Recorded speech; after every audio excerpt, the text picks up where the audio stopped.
Elise Stefanik, a rising star in the Republican Party and a staunch advocate for Israel, is officially in the spotlight as President-elect Donald Trump's pick for United States Ambassador to the United Nations.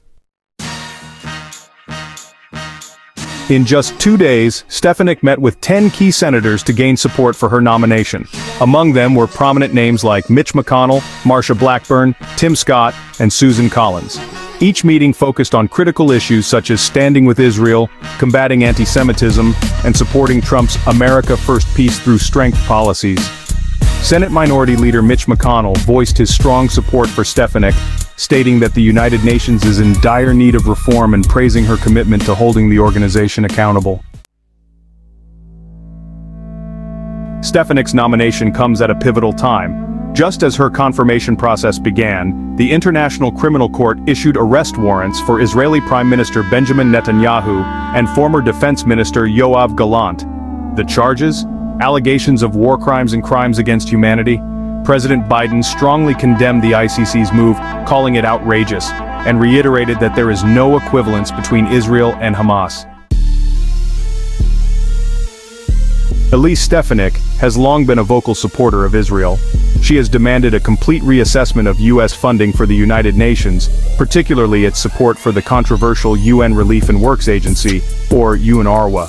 Stefanik, just as President Trump did, we must permanently cut off funding to UNRWA, which instills anti-Semitic hate, houses weapons for terrorists, and steals aid meant for refugees. Stefanik has criticized the Biden administration for sending over $1 billion to UNRWA since 2021, accusing the agency of supporting terrorism and spreading anti-Israel propaganda. But Stefanik's advocacy doesn't stop at international issues. Through her position on the House Education and Workforce Committee, she has taken on the growing anti-Semitism on American college campuses. She has held Ivy League university presidents accountable for failing to condemn calls for violence against Jews, further showcasing her commitment to combating anti-Semitism both at home and abroad.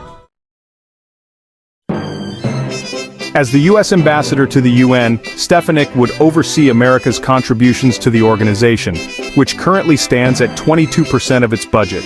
Her confirmation hearings are expected to highlight her vision of reforming the UN and advocating for an American foreign policy rooted in strength and moral clarity.